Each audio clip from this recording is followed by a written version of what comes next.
2 கொரிந்தியர் 12ஆம் அதிகாரம் 20-21.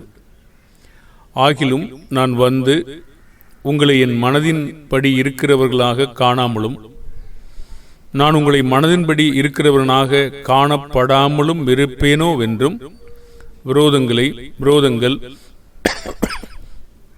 வைராக்கியங்கள், கோபங்கள், வாக்குவாதங்கள், புறங்கூறுதல், கோட்சொல்லுதல், இருமாப்பு, கலகங்கள் ஆகிய இவைகள் உங்களுக்குள்ளே உண்டாயிருக்குமோ வென்றும் 12:21.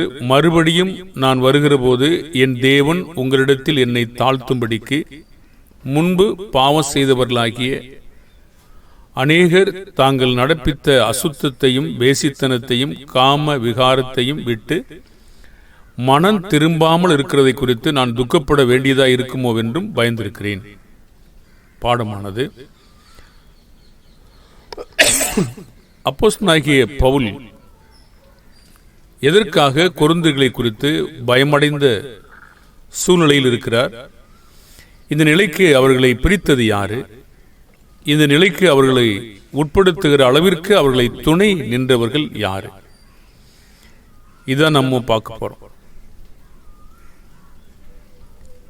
அவர் எதிர்பார்க்கிறார், மனம் திரும்பி இருந்தா சந்தோஷமா இருக்கும்.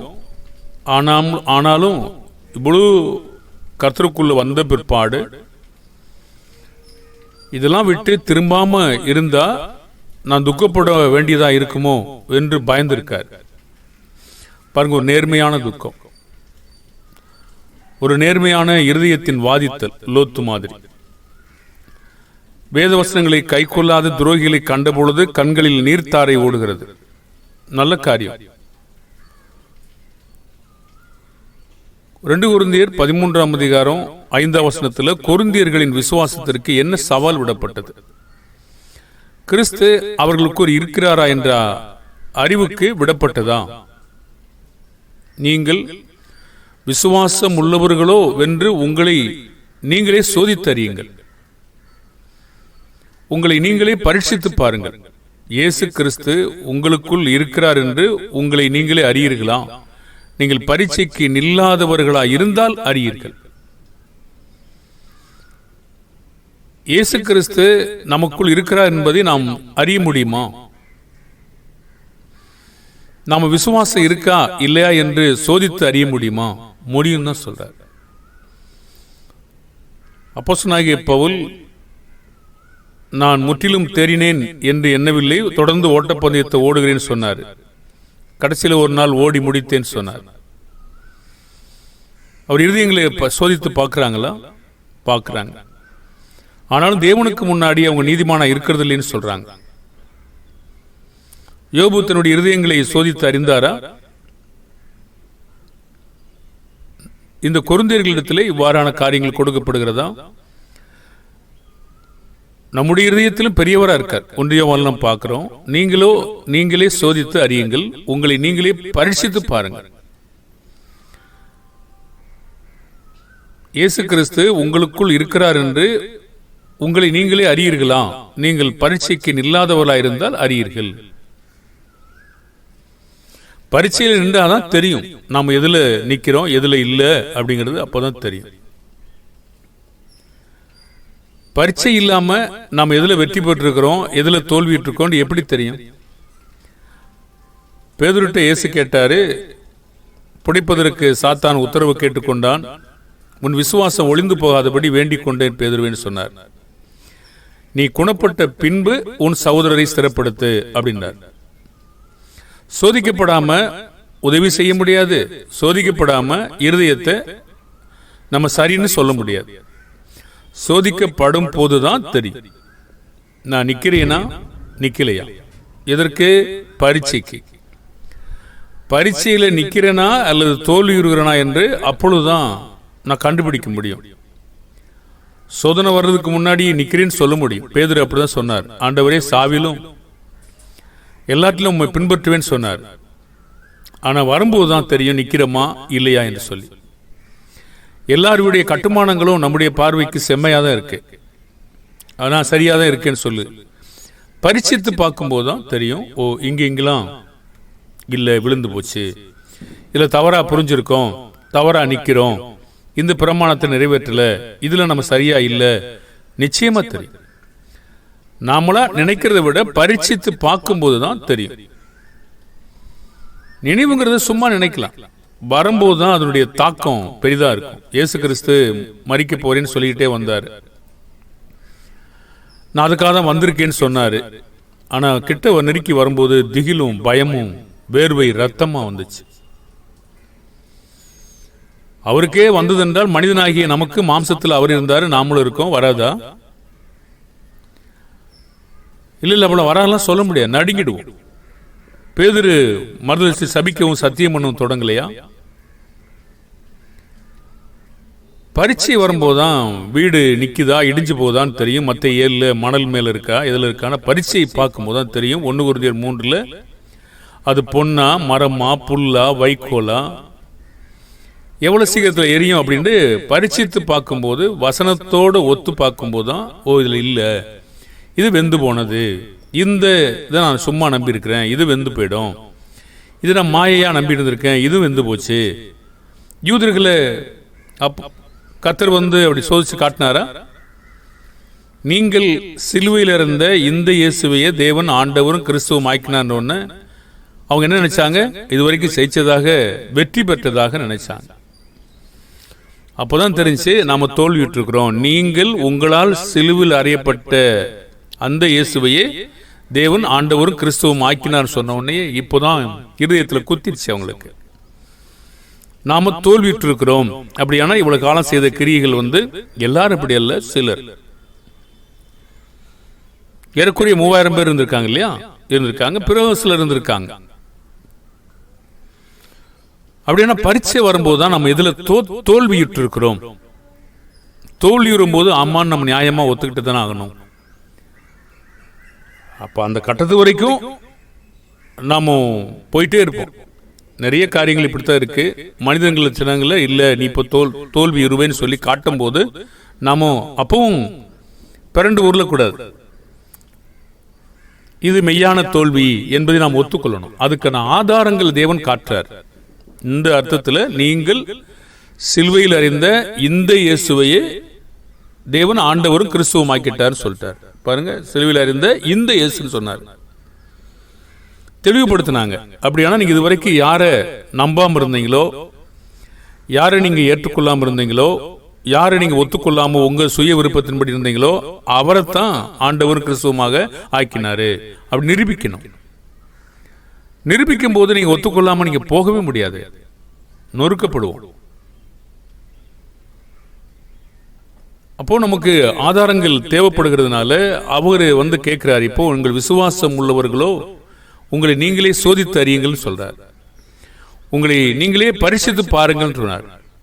பாருங்க, யோசேப்புடைய சகோதரர்கள் அவங்க சகோதரனுக்கு முன்னாக நின்று நாங்க இத்தனை பேர் தான் பிறந்தோம் சொன்னாங்க. இல்ல நீங்க வேவுகாரன்னு சொன்னார். சோதனைக்கு உட்படும் பொழுதுதான் தெரியும் வேவுகாரரா உண்மையானவங்களா, அப்போதான் தெரியும்.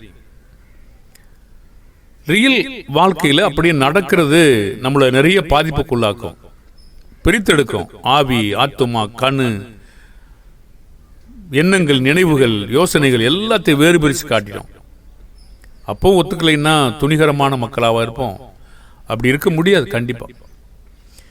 ஏன்னா அந்த விபச்சார ஸ்திரிய நடுவு கொண்டு நிப்பாட்டினவங்க, உங்களில் பாவம் இல்லாதவன் எவனோ அவன் இவள் மேல் முதலாவது கல்லறிய கடவுன் சொன்ன உடனே ஒருத்தனுமே இல்லை. எல்லாரும் தங்கள் மனசாட்சியில கடிந்து கொள்ளப்பட்டு போயிட்டாங்க. அந்த ஸ்திரீ மட்டும் தனியா இருந்தா. அப்படின்னா சோதிக்கப்படும் போது அந்த சோதனை அவங்க ஒத்துக்கிட்டாங்களா? பொல்லாத அந்த மக்களே ஒத்துக்கிட்டாங்கன்னா மனது இருக்கு அவங்களுக்கு. நமக்கு மனதெல்லாம் போயிடுமா? மனசாட்சி இருந்தா ஒத்துக்கொண்டே ஆவாங்க. ஒத்துக்கொள்ள மனசாட்சியில சூடுன்ற பொய்யராத நம்ம இருப்போம். நம்ம அனைவருமே இதுல நேர்மையா இல்லைன்னா மனசாட்சி இழந்து போயிட்டோம் அப்படின்னு கண்டுபிடிக்க முடியும். சில நேரங்களில் பிரமாணங்களை தேவன் கடைசியில காட்டுறதுக்காக வச்சிருக்கார். சரி, எவ்வளவு தூரம் போயிட்டு இருக்கு, போயிட்டே இரு, பார்க்கலாம். ஒரு நாள் கடைசியில உன்னை நிறுத்துறேன்னு சொல்லி யூதர்களை மாதி அசிரியனை மாதி நிறுத்தும் போது அப்போ நமக்கு புரிஞ்சிடும். அப்போ நீங்க மாத்தி பேச முடியாது கண்டிப்பா. இப்போ தேவன் நமக்கு ஞானத்தை தந்தால் அதுக்கு முன்னாடியே புரிஞ்சுக்கிடுவோம். இல்லைன்னா தேவன் உணர்ந்து கொள்ளுதல தரலைன்னா நம்ம யார் புரிஞ்சுக்க முடியும்? அப்படியானால் அவங்கள பார்த்து கேட்கிறாரு, நீங்க உங்களை சோதித்து அறியுங்கள்ன்றார், பரிசித்து பாருங்கள்ன்றார். உங்களுக்குள் இருக்கிறாரா? முழு இயேசுவை இழந்துட்டாங்களா? அவங்க எல்லா விசுவாசத்தையும் டோட்டல் அவுட் பண்ணிட்டாங்களா? பாருங்க, வேற பக்கம் திரும்பி இருக்காங்க. இவங்க முன்னாடி சொன்னது போல கோட் சொல்லுதல், புறங்கூறுதல், வாக்குவாதங்கள், வைராக்கியங்கள், விரோதங்கள், கோபங்கள், மன்னிக்கவும், விரோதங்கள், வைராக்கியங்கள், கோபங்கள், வாக்குவாதங்கள், புறங்கூறுதல், கோட் சொல்லுதல், இருமாப்பு, கலகங்கள் ஆகிய இவைகள் உங்களுக்குள்ளே உண்டாயிருக்குமோ என்றும், அது மாத்திரமல்ல அநேகர் நடப்பித்த அசுத்தம், வேசித்தனம், காம விகாரம் இதெல்லாம் கூட இருந்திருக்கிறது. அப்படியானா இழந்துதான் போயிருக்காங்க. இப்போ இருதயத்தில் மொத்தமா அந்த வேலையை இழந்துட்டாங்க. இன்னும் திரும்ப மனம் திரும்பாமல் இருக்க குறித்து துக்கப்பட வேண்டியதா இருக்குமோ என்று பயந்திருக்கார்.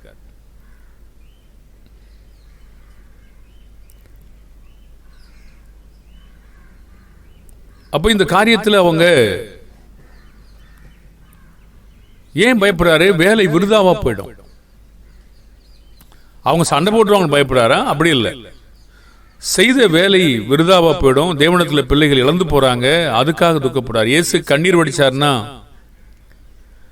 அவங்க பாவத்தில் மாண்டு போறாங்க இல்லையா, அதுக்காக தான் கண்ணீர் வடிச்சார். நாமும் இந்த மாதிரி துக்கப்பட வேண்டியது பாவத்திலும் திருந்தல அப்படிங்கிறதுக்காக துக்கப்படணும், அப்படிதான் பயப்படணும். 2 கொரிந்தியர் 11:3 அப்போஸ்தலனாகிய பவுல் கொரிந்தியர்களை பற்றி பயந்திருந்தது என்ன? ஆகிலும் சர்ப்பமானது தன்னுடைய தந்திரத்தினாலே ஏவாளை வஞ்சித்தது போல உங்கள் மனதும் கிறிஸ்துவை பற்றிய உண்மை நின்று விலகும்படி கெடுக்கப்படுமோ என்று பயந்திருக்கிறேன். ஒரு காட்சி இப்படி இருக்கிறது. இருதயத்தில் தான் நம்ம அவங்க கெட்டு போயிட்டாங்கன்னு சொல்றோம், மனது இருக்குன்னு சொல்றோம். ஆனா தேவன் அடிக்கடி கேட்கிறாரு, மனம் திரும்புங்க, மனம் திரும்புங்கன்னு கேட்கிறாரு. இப்போ மனதில் நல்லா இருக்காங்க அப்படி சொல்லும் பொழுது எதுக்கு மனதை மறுபடி திருப்பணும்? அப்ப மனதுக்கு தொடர்பு இருக்கா? அப்ப இருதயத்தில் மட்டுமே இல்லையா? அப்ப எதுக்கு மனதில் திரும்பும்படி அவர் கேட்கிறாரு? இருதயத்தில் திரும்புங்கன்னு ஏன் சொல்லல? வெளிப்படுத்தின விசேஷம் முதற்கொண்டு அநேக காரியங்களை கொண்டு இருதயத்தில் இருந்தாலும் எபிரேய கிறிஸ்தவர்களை கொண்டு எல்லாமே சொல்றாரு, மனம் திரும்புங்கன்னு சொல்றாரு. இப்போ மனம் திரும்புங்கன்னா அவங்க ஏற்கனவே மனம் திரும்பணுங்க தானே, திரும்ப எதுல மனம் திரும்பணும்? இருதயத்தில் அவங்க ஆப்பிட்டிருக்காங்க. கொலோசியர் 2:19 இருமாப்பு கொள்வது மாம்ச சிந்தையா, ஆவிக்குரிய சிந்தையா? இருமாப்பு நம்மை கட்டி வைக்குமா? பந்தய போர்ல இலக்கு செய்யுமா? இதிலிருந்து தப்பித்துக்கொள்ள என்ன செய்யாதிருந்தாங்கன்னு சொல்றாரு அவரு.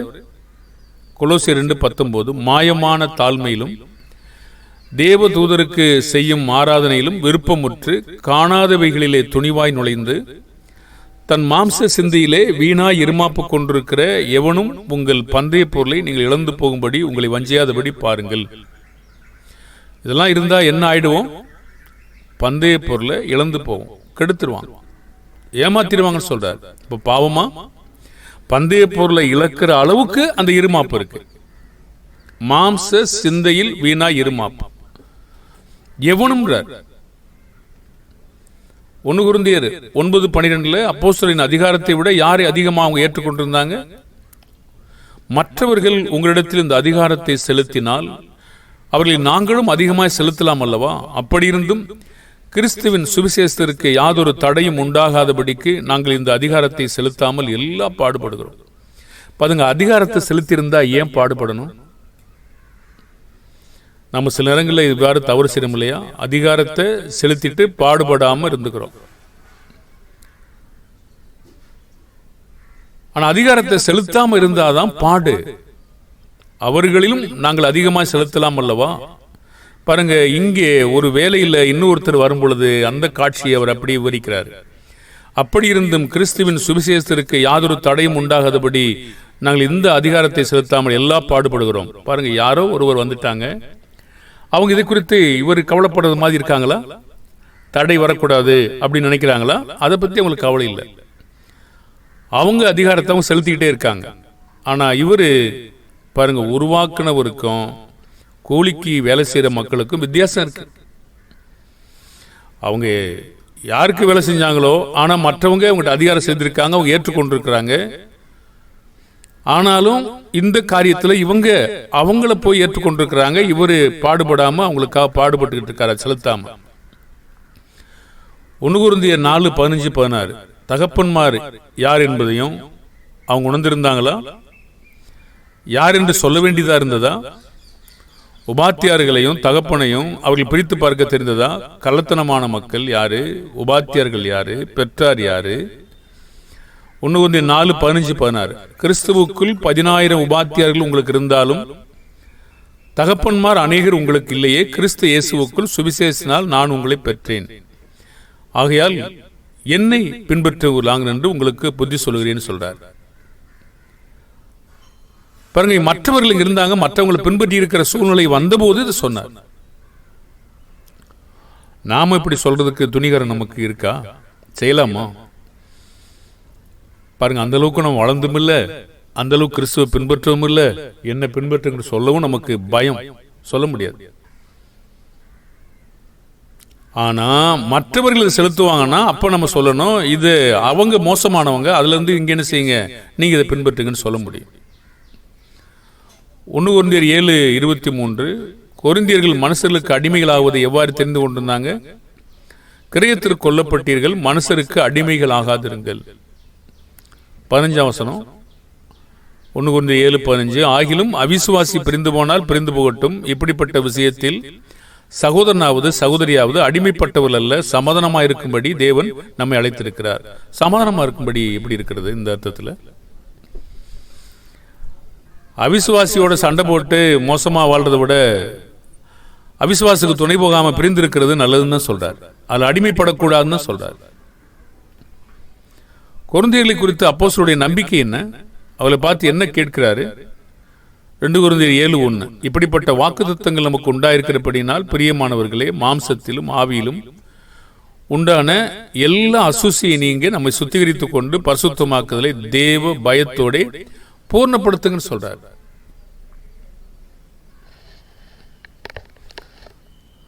இப்போ மாம்சத்திலும் ஆவியிலும் உண்டான எல்லா அசூசியை நீங்கன்னு சொல்றாரு. மேலே நீங்க 6ஆம் அதிகாரம் படிக்கும் போது தெரியும் என்னன்னு சொல்லிட்டு. உலகத்துல அவிசுவாசி, இருள், விக்கிரகம், இப்படி நிறைய தொடர்பு இருந்துச்சு. இதெல்லாம் சுத்திகரிங்கன்னு சொல்றாரு. பரீட்சையில் நின்றுருக்காங்களா? நின்றாலும் தெரியும். கொரிந்தியர்கள் பவுலின் இருதயத்தில் இருக்கிறார்களா? கூடுதல் உடன்படுதல் என்ன? 2 கொரிந்தியர் 7:3 உங்களை குற்றவாளிகள் ஆகும் பொருட்டாக நாங்கள் இப்படி சொல்லுகிறது இல்லை, முன்னே நான் சொல்லியபடி உங்களோடு கூட சாகவும் கூட பிழைக்கவும் தக்கதாக எங்கள் இருதயங்களில் நீங்கள் இருக்கிறீர்களே. 2 கொரிந்தியர் 3 பார்த்திருக்கோம் இல்லையா? நிருபமா இருந்தாங்க. 2 கொரிந்தியர் 7:4 கொரிந்தியர்களை குறித்து மிகுந்த தைரியம் எப்படி உங்களுக்கு வந்தது? எவ்விதத்தில் மேன்மை பாராட்டாருங்க? மிகுந்த தைரியத்தோட உங்களுடனே பேசுகிறேன், உங்களை குறித்து மிகவும் மேன்மை பாராட்டுகிறேன், ஆறுதலால் நிறைந்திருக்கிறேன், எங்களுக்கு உண்டான சகல உபத்திரவங்களையும் பரிபூர்ண சந்தோஷமா இருக்கிறேன். யாரை குறித்து மேன்மை பாராட்டாரு? அவங்கள குறித்தாங்க. ஆறுதலால் நிறைந்திருக்கிறாரு. என்ன காரணத்திற்காக சந்தோஷப்படுறாரு? அதற்கான காரணம் என்ன? 2 கொரிந்தியர் 7:9 இப்பொழுது சந்தோஷப்படுகிறேன், நீங்கள் துக்கப்பட்டதற்காக அல்ல, மனம் திரும்புவதற்கு ஏதுவாக துக்கப்பட்டதற்காகவே சந்தோஷப்படுகிறேன். நீங்கள் ஒன்றிலும் எங்களால் நஷ்டப்படாதபடி தேவனுக்கு ஏற்ற துக்கம் அடைந்தீர்களே. பாருங்க, அது எவ்வளவு பயத்திலிருந்து நீங்களாக்கி விடுவிக்கிற காரியம் இல்லையா? இதுதான் எதிர்பார்ப்பு. அந்த துக்கத்தோட பயந்தில்லாதபடி அவர்களை சந்தோஷப்படுத்துவது இப்படித்தான், தேவனுக்கு ஏற்ற துக்கம். எதிர்பார்ப்பு நமக்கு இப்படித்தாங்க இருக்கணும்.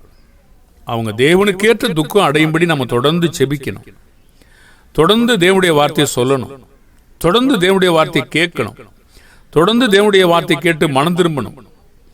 பாருங்க, அதுதான் நோக்கம். அதுக்காக தான் பயம் இருந்துச்சு உங்களுக்கு. ஆனால் அந்த பயம் நீங்கணும்னா, இந்த மாதிரி நம்ம திரும்பினாங்கன்னா பயம் நீங்கிடும். 2 கொரிந்தியர் 7:10 தேவனுக்கேற்ற துக்கம் என்ன விளைவை ஏற்படுத்தினது என்று சொல்றாரா? நிச்சயமா சொல்றார். தேவனுக்கேற்ற துக்கம் பின்பு மனஸ்தாபப்படுகிறதற்கு இடமில்லாமல். பாருங்க, ஒரு தேவனுக்கேற்ற துக்கம் அடைந்தா அது திரும்ப நம்ம நினைச்சே பார்க்க மாட்டோமா, மனஸ்தாபப்பட மாட்டோமா. ஐயோ விட்டுட்டு வந்துட்டேனே, திரும்பி போகலாமா, திரும்ப அதுக்கு போகலாமா, அந்த நினைவே வராதாமா. அதுதான் தேவனுக்கேற்ற துக்கம். தேவனுக்கேற்ற துக்கம் இல்லாத என்ன, இஸ்ரவேல் மக்கள் திரும்பி போனாங்க இல்லையா, அதுதாங்க. திரும்ப மனஸ்தாபப்படுறாங்க அதை நினைச்சு. ஐயோ விட்டுட்டு வந்துட்டோமே, வெள்ளரிக்காயும் கொமட்டிக்காயும் வெங்காயங்களையும் சாப்பிட்டதையும் நினைக்கிறோமேன்னு சொன்னாங்க. அப்போ தேவனோடு நடப்பதை விட்டுட்டு அவங்க உலகத்தோடு நடப்பதை விரும்பிட்டு இருந்தாங்க. பின்பு தேவனுக்கேற்ற துக்கம் அவங்களுக்கு இல்லை. அப்ப தேவனுக்கேற்ற துக்கம் பின்பு மனஸ்தாபப்படுவதற்கு இடமே கொடுக்காது. ரட்சிப்புக்கு ஏதுவான மனம் திரும்புதலை உண்டாக்குகிறது. லௌகிக துக்கமோ மரணத்தை உண்டாக்கிடும். 2 கொரிந்தியர் 7:11 கொரிந்தியர்களை குறித்து என்ன கண்டு கொண்டார்? அவர்கள் தேவனால் புகழப்படத்தக்கவர்களா பாருங்கள், நீங்கள் தேவனுக்கேற்ற துக்கம் அடைந்ததுண்டே, அது உங்களிடத்தில் எவ்வளவு ஜாக்கிரதையும் குற்றம் தீர எவ்வளவு நியாயம் சொல்லுதலையும் எவ்வளவு வெறுப்பையும் எவ்வளவு பயத்தையும் எவ்வளவு ஆவலையும் எவ்வளவு பக்தி வைராக்கியத்தையும் எவ்வளவு கண்டிப்பையும் உண்டாக்கிற்று. இந்த காரியத்தில் நீங்கள் எல்லா விதத்திலும் உங்களை சுத்தவான்கள் என்று விளங்க பண்ணினீர்கள் என்று சொல்றார் இல்லையா. இது போதிக்கிற அங்க ஒருத்தருக்கு எவ்வளவு மகிழ்ச்சியை தரும் இல்லைன்னா அவங்க எவ்வளவு துக்கமா இருப்பாங்க. அந்த துக்கம் அவங்கள பாதிக்குமா பாதிக்காதா? பாதிக்காதுன்னு சொல்ல முடியாது.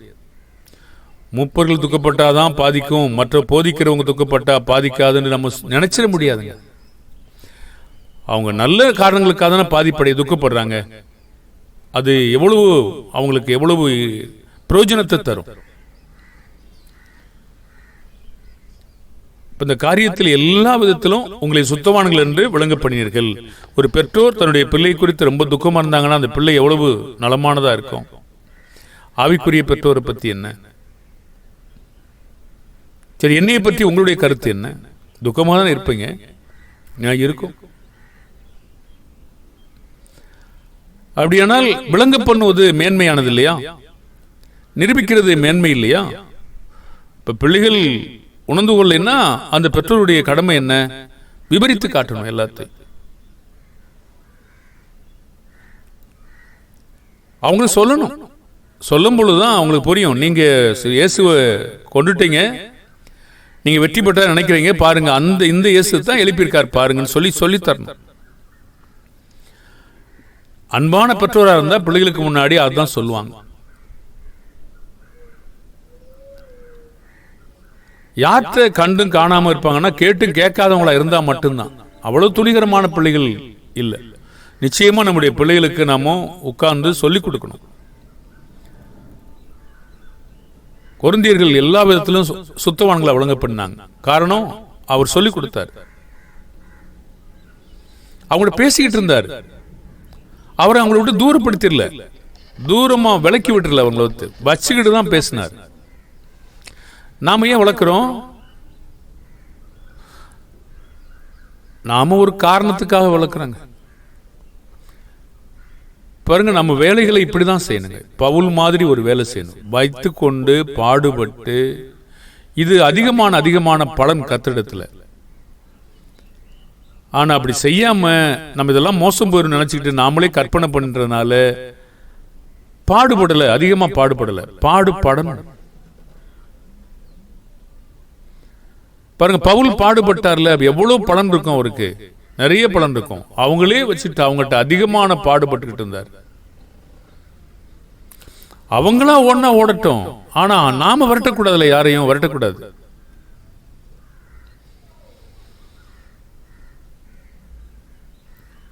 பாருங்க, எவ்வளவு உபத்திரம் கொடுத்தாலும் ஆகாரியம் ஓடணும்.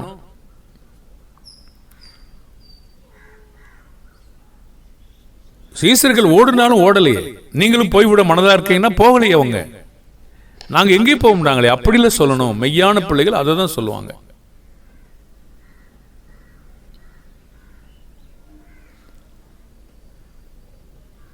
தீத்துனுடைய இருதயம் கொரிந்தியர்களை பற்றி எவ்வளவு அன்பா இருந்துச்சுங்க. 2 கொரிந்தியர் 7:15 மேலும் நீங்கள் எல்லாரும் கட்டளைக்கு அமைந்து பயத்தோடும் நடுக்கத்தோடும் தன்னை ஏற்றுக்கொண்டதை அவன் நினைக்கையில் அவனுடைய உள்ளம் உங்களை பற்றி அதிக அன்பா இருக்குன்னு சொன்னார். நீங்கள் எல்லாரும் கட்டளைக்கு அமைந்து பயத்தோடும் நடுக்கத்தோடும் தன்னை ஏற்றுக்கொண்டதை அவன் நினைக்கையில் அவனுடைய உள்ளம் உங்களை பற்றி அதிக அன்பாயிருக்குன்னு சொன்னார். நல்ல பாராட்டு பெறாங்களா?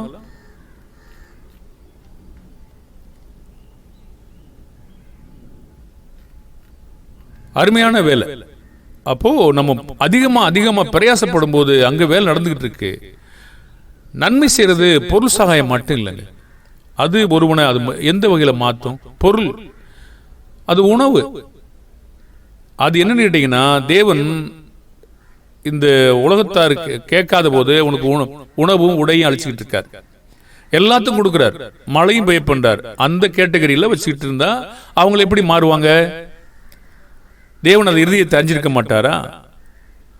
அப்படின்னா உணவும் உடை கொடுத்துட்டு இருக்கேன் அப்படின்னா அது போதுமா? அப்படின்னா நம்ம எந்த வகையில் வச்சுட்டோம்? அந்த உலகத்தினுடைய கேட்டகரியில கொண்டு வச்சிருக்கோம். ஆனா பவுலான ஒரு அந்த கொரிந்து மக்களை அந்த லிஸ்ட்ல போய் வச்சிருந்தாரா? உலகத்துக்கு சென்றிருக்காங்க, ஆனா அவங்களோட போதிச்சுக்கிட்டே இருந்தாரே. நாம எங்க போதிக்கிறோம்? விரட்டி விட்டுறோம். அப்புறம் எங்கே போதிக்க முடியும்? போதிக்க கிளம்பும்போது அப்புறம் நம்ம ஏற்றுக்கொள்ளாம மறுத்துறோம். இது என்ன நடக்குது?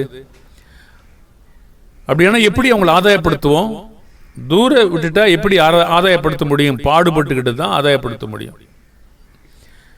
கேட்கிறவங்களுக்கு சகிப்புத்தன்மை வேணும், போதிக்கிறவங்களுக்கு பொறுமை வேணும், சாந்தம் உள்ள ஆவி வேணும், தீங்கு செய்யாத காரியம் வேணும். நிறைய காரியங்கள் இருக்கு இல்லையா? ஆனா கொரிந்தியர் பாருங்க, அப்படி போதிக்க எப்படி ஆனாங்க? அமைந்து பயத்தோடும் நடுக்கத்தோடும் ஏற்றுக்கொண்டதை அவன் நினைக்கையில் அவனுடைய உள்ளம் உங்களை பற்றி அன்பாய் இருக்கிறது. அப்படியானா அந்த பரீட்சை வைக்கும்போது இந்த நகோமியுடைய மருமகள் மாதிரி இருக்கணும்.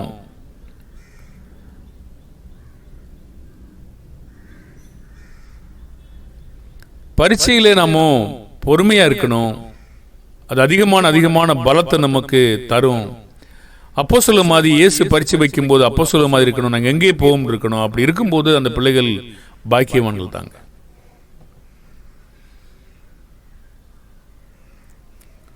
ஒருவேளை நாம் அப்படி சொல்லாதது நம்முடைய பிள்ளை தாங்க, குற்றம் தான். சொல்லியிருப்போம்னா நல்லா தான் இருந்திருக்கும். சொல்ல தெரியும் தான் சொல்லணும். ஆனா இப்போ நம்ம யோசிச்சு பார்க்கலாம். எப்போ யோசிச்சு பார்க்கிறோமோ அப்ப சரிதானே. பவுல் அவங்களை குறித்து சந்தோஷமா இருந்தார். 2 கொரிந்தியர் 7:14 ஆக எல்லா விதத்திலும் உங்களை குறித்து எனக்கு திட நம்பிக்கை உண்டாயிருக்கிறது என்று சந்தோஷமா இருக்கிறேன். கொரிந்தியர்கள் எவ்வளவு காரியத்தில் பெருகி இருக்கிறாங்க? 2 கொரிந்தியர் 7:8 அல்லாமலும் விசுவாசத்திலும் போதிப்பிலும் அறிவிலும் எல்லாவித ஜாக்கிரதையிலும் எங்கள் மேல் உள்ள உங்கள் மற்றெல்லா அன்பிலும் மற்றெல்லா காரியங்களும் நீங்கள் பெருகி இருக்கிறது போல இந்த தர்ம காரியத்திலும் பெருக வேண்டும். அதனால் உங்கள் அன்பையும் உங்கள் குறித்து சொன்ன புகழ்ச்சியும் சபைகளுக்கு முன்பாக திஷ்டாந்தப்படுத்துங்கள். 2 கொரிந்தியர் 9:14-15 உங்களுக்காக வேண்டுதல் செய்து தேவன் உங்களுக்கு அளித்த மிகவும் விசேஷ கிருபை நிமித்தம் உங்கள் மேல் வாஞ்சியா இருக்கிறார்கள். 9:15 தேவன் அள்ளி சொல்லி முடியாத ஈவுக்காக அவருக்கு ஸ்தோத்திரம் சொன்னார். இதற்காக வைராக்கியம் கொண்டிருக்கார், கற்புள்ள கன்னிகையாக. கடைசியில் சொல்றாரு 2 கொரிந்தியர் 13, 11, 12, 13, 14 கடைசியாக சகோதரரை சந்தோஷமாயிருங்க, நற்சீர் பொருந்துங்க, ஆறுதல் அடையுங்க, ஏக சிந்தையா இருங்க, சமாதானமா இருங்க. அப்பொழுது அன்புக்கும் சமானத்துக்கும் காரணராகிய தேவன் உங்களோடு கூட இருப்பார். ஒருவரை ஒருவர் பரிசுத்த முத்தத்தோடு வாழ்த்துங்கள். பரிசுத்தவான்கள் எல்லாரும் உங்களுக்கு வாழ்த்து சொல்றாங்க. கர்த்தராகிய இயேசு கிறிஸ்துவினுடைய கிருபையும் தேவனுடைய அன்பும் பரிசுத்தாவுடைய ஐக்கியமும் உங்கள் அனைவரோடு கூட இருப்பதாக சொல்றாரு இல்லையா? சும்மா கிருபை கொடுக்கிறாரா? இல்ல கிருபை உங்களுக்கு சும்மா வந்துருமா? எந்த அளவுக்கு ஒரு மாற்றம் அடைஞ்சிருக்காங்க பாருங்க.